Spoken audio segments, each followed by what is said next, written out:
The season is over, but the coverage must go on. I'm Troy Lynch, and today we bring in women's basketball insiders Chaz, Frazier, and Bailey O'Carroll. Guys, thanks so much for joining us. Well, Arizona State's season, it's over, it's done. A historic run in the regular season, but the second round of the national tournament turned out to be the downfall against number 7 Tennessee with a score of 75 to 64. I mean, I don't really think any of us were really expecting that, so it's kind of a disappointing way to end the season for the Sun Devils compared to the rest of the regular season.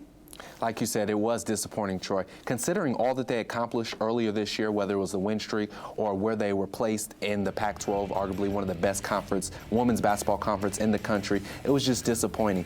But we could see where it could happen. Their lapses offensively or defensively when they go against big-time players like Jamie Weiser in Oregon State or the Cal game. They struggle against big-time players, and they need to address that in the offseason, their defense and their ability not to score.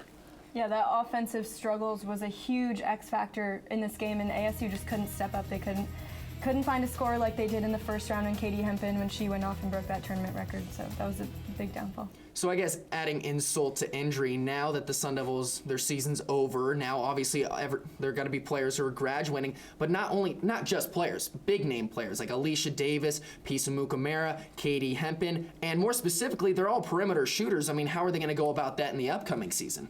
I think Charlie knew, well, she obviously knew that those three girls were graduating and that they were a big part of their three-point game. I think that's why she started getting Sabrina Haynes in the lineup early. She was always the first or second girl off the bench, and Sabrina brought those three-point baskets when ASU needed them most, I think. And so I think Charlie really planned for that, and she's going to be a big help next season. Now, I know it's still early, and the next season's still a long time away, but I mean, just going in with looking at all the players that are going to be missing, I mean, what should the expectations be going into next season?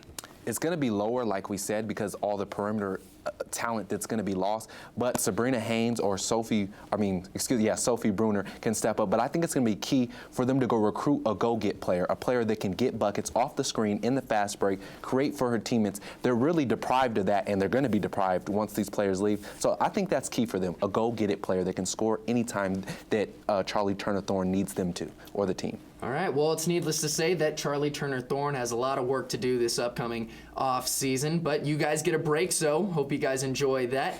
But that's Chaz Frazier, that's Bailey O'Carroll. Guys, thanks again for joining in. I'm Troy Lynch, and we'll see you next time.